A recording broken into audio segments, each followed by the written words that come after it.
देशवासियों को और सभी खेल प्रेमियों को मेरी राम राम। सबसे पहले तो मैं मेरी दोस्त साक्षी मलिक ने जो बेबुनियाद आरोप मुझ पे लगाए हैं, तो मैं कहना चाहूंगी, एक कहावत है कि आंखों देखा और कानों सुने पे विश्वास नहीं करना चाहिए। और ये कहावत जो है साक्षी बहन की बातों पे चरितार्थ होता है। और आपने देखा होगा कि जो परमिशन लेटर साक्षी बहन दिखा रही है, उसके ऊपर कहीं भी मेरे हस्ताक्षर नहीं है और कहीं भी ऐसा कोई प्रत्यक्ष प्रमाण नहीं है। और साक्षी बहन, अगर आपको राजनीति करनी है तो आप खुलकर आइए, किसी की भावनाओं के और संवेदनाओं के साथ खिलवाड़ मत कीजिए। जैसे बहन अपनी वीडियो में कह रही है कि हमारे ऊपर राजनीतिक आरोप लग रहे हैं और दीपेंद्र हुड्डा का नाम लेकर हम पे आरोप लगाए जा रहे हैं, तो आज तक साक्षी बहन न तो किसी कांग्रेस पार्टी के किसी प्रवक्ता ने उसके ऊपर बयान दिया है और न ही कांग्रेस पार्टी के किसी नेता ने अपने बचाव में बयान दिया है। बावजूद इसके कि आप उनको काउंटर करने के लिए हर आदमी को आप ही जवाब दे रही हैं। और मुझे तो समझ नहीं आ रहा कि आप पहलवानों की पक्ष की बात कर रहे हैं या कांग्रेस के प्रवक्ता के तौर पर आप बयान दे रहे हैं। और दीपेंद्र हुड्डा जी, जिस तरह से आप व्यवस्था में बैठे लोगों के ऊपर सवाल कर रहे हैं, तो तब आप कहाँ थे जब 2012 से लगातार हरियाणा कुश्ती संघ के 10 साल तक अध्यक्ष के पद पर बैठे थे? क्या कभी आपने कभी महिला पहलवानों की सूध ली?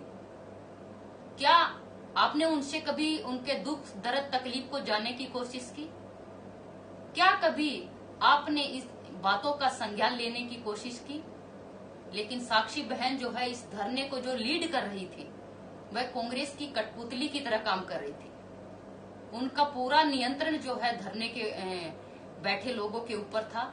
और एक मुहावरा और एक कहानी मुझे याद आ रहा है कि जैसे आपने सुना होगा कि जब कोई मिठाई जमीन पे गिर जाती है तो आपने देखा होगा कि बहुत सारे कीड़े मकोड़े जो है अपने बिलों से निकल आते हैं। और वही हुआ, सबने देखा और सभी ने पहलवानों के कंधे पर बंदूक रखकर अपनी अपनी बंदूकें चलानी शुरू कर दी। और एक भारतीय होने के नाते, एक पहलवान होने के नाते मेरा भी खून खोल रहा था।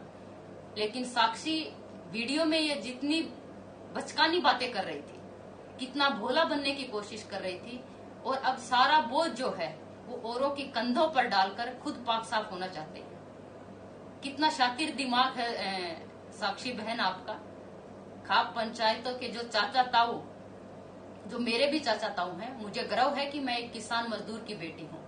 उनके विरोध में होना तो सपने में भी नहीं सोच सकती। और मैं इसी समाज का हिस्सा हूँ और इनका इस्तेमाल करके अब इनको बोना मत करिए, यही सबसे बड़ा पाप है। हाँ बहन, ये जग जाहिर हो चुका है कि आप कांग्रेस का हिस्सा बन चुकी हो और सबके सामने आकर क्यों नहीं बोलती। और रही बात, अगर किसी भी मेरी बहन के साथ कुछ गलत हुआ है तो मैं उनके साथ हूँ और साथ रहूंगी हमेशा।